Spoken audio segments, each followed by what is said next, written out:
अस्सलाम वालेकुम। तो अब हम आ गए हैं भगवान दास के पास। तो अभी हम इनसे बात करेंगे और इनकी लाइफ के बारे में हम पूछेंगे कि इनकी ज़िंदगी कैसे बसर हो रही है और कहाँ से शुरू हुई है और कैसे शुरू हुई है, और ये खुद कहाँ से हैं और अभी ये रिसेंटली कहाँ पे रह रहे हैं। तो ये सारी चीज़ें भगवान दास से हम पूछेंगे और हम बात करेंगे। अस्सलाम वालेकुम भगवान दास साहब। अस्सलाम वालेकुम। मैं भगवान दास भील उमरकोट से आपके साथ हूँ और आज मैं अपनी जो लाइफ स्टोरी है वो आपके साथ शेयर करना चाहूँगा। तो सबसे पहले मैं मेरे दोस्तों का शुक्रगुज़ार हूँ जिन्होंने अपना वक्त मुझे दिया और मेरी हिस्ट्री सुनी। तो मैंने जब मैं छोटा था तो मुझे इतनी मालूम नहीं था क्या स्टडी क्या है या क्या नहीं है। तो मेरे घर वालों ने बोला कि तू और कुछ नहीं कर सकता है, तू एक ऐसा काम कर जो तुम्हारी ये जो मोहताजी है हाथों वाली ये ख़त्म हो जाए। तो मैंने सोचा ऐसा कौन सा काम है जो मैं करूं तो मेरी ये ख़त्म हो जाए। तो उन्होंने मुझे एक प्राइमरी स्कूल था उसमें एडमिट करवाया और मैंने वहाँ से अपनी पढ़ाई का आगाज़ किया। जब मैं तीसरी जमात में था तब वहाँ एक फंक्शन हुआ 6 सितंबर का। तो वहाँ मेरे माजूद जो टीचर्स थे उन्होंने मुझे एक स्पीच दी और उस स्पीच का इन्वान था 65 की जंग जो थी 6 सितंबर। तो मैंने उस पर स्पीच की और उस टाइम जो गेस्ट थे वो थे सरदार अली शाह। जब मैंने स्पीच की और मैंने अपनी स्पीच का आगाज़ इस पोइट्री से किया था कि खुद ही को कर बुलंद इतना हर तकदीर से पहले खुदा खुद बंदे से पूछे बता तेरी रज़ा क्या है। पहले तो मुझे मालूम नहीं था कि इस पोइट्री का मकसद क्या है, मतलब क्या, मैं तो बोल गया। लेकिन मैंने जब स्पीच स्टार्ट की और स्पीच जब ख़त्म की तो मेरी स्पीच के आखिरी अल्फाज थे वो ये थे कि मैं माज़ूर हूँ लेकिन मजबूर नहीं हूँ। तो जो मैंने आखिरी अल्फाज बोले उन पर सरदार अली शाह ने मुझे बहुत इनाम दिया। 5,000 रुपये उस टाइम बहुत थे, उन्होंने दिया और मेरी अफ़ज़ाइश की।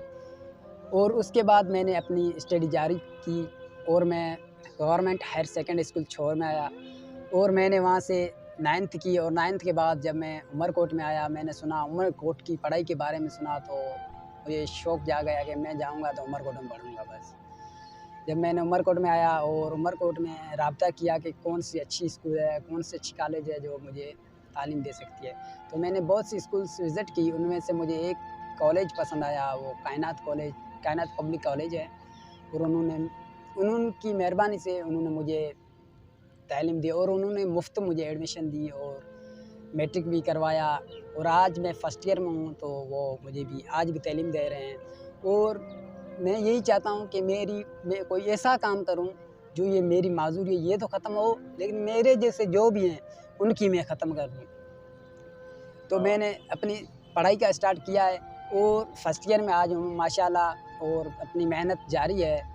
इंशाल्लाह एक दिन मकाम पर पहुँच जाऊँगा, किसी न किसी मकाम पर होऊँगा, ये मेरा वायदा है। कुछ न कुछ मैं करके दिखाऊँगा। इस दुनिया में आया हूँ तो गरीब के घर में जन्म लेना तो कोई गुनाह नहीं है, लेकिन गरीब होकर मरना ये सबसे बड़ा गुनाह है। तो मैं एक मिडिल क्लास फैमिली से हूँ, मैं कोई बड़ा तो नहीं हूँ, लेकिन इंशाल्लाह एक दिन मेरा भी नाम कोई होगा, मेरे नाम से मुझे जानेंगे लोग। तो मैं उसके बाद जब मैंने सुना तो यहाँ कोई इंग्लिश सेंटर अच्छा चल रहा है, Anglican language and speaking academy Elsa नाम के, तो मैंने उनसे रब्ता किया। वहाँ एक मुझे टीचर मिला, अच्छा टीचर मिला जिसका नाम मैं मेंशन कर रहा हूँ, सर सिकंदर अली रामू साहब। उन्होंने मुझे मेरी अफ़ज़ाइश की और मुझे सर सिकंदर ने एडमिट किया और सर ने मुझे मुफ्त में स्कॉलरशिप दी और मैं माशाल्लाह 3 महीनों से सर के पास पढ़ रहा हूँ और मैंने 2 बार पोजीशन भी ली है। ऐसा नहीं है मैं कमज़ोर हूँ, लेकिन मैंने अपनी मेहनत से, अपने इन हाथों से मैंने इतनी मेहनत की कि मैंने पोजीशन भी ली और सर की मेहरबानी से मुझे अवार्ड भी मिला। माशाल्लाह मैं अपनी पढ़ाई जारी कर रहा हूँ और मैं सर का बहुत से तहे दिल से शुक्रगुज़ार हूँ जिन्होंने मुझे एडमिशन दी और मेरी अफ़ज़ाइश की ऐसे माहौल में। और मैं इन उमरकोट वालों का बहुत बहुत शुक्रगुज़ार हूँ क्योंकि इन्होंने मुझे कभी ये महसूस नहीं होने दिया कि तेरे पास ये ہاتھ نہیں ہے یا تو کچھ نہیں کر سکتا. آج میں اس مقام پر ہوں, میں اپنی تعلیم جاری رکھ رہا ہوں, لیکن میں آج اپنی زندگی ایک ہاسٹل میں گزار رہا ہوں, کیونکہ آؤٹ بیک تو میں نہیں کر سکتا. میرا گاؤں بہت دور ہے, 25-30 کلومیٹر ہو جاتا ہے, تو میں روزانہ آنا جانے میں تکلیف ہو جاتی ہے, بسوں میں اترنا چڑھنا. تو اس لیے میں نے ایک ہاسٹل جوائن کی اور ہاسٹل میں رہ رہا ہوں, وہیں پر میں اپنی پڑھائی کر رہا ہوں, اور انشاءاللہ کچھ نہ کچھ میں کر کے دکھاؤں گا.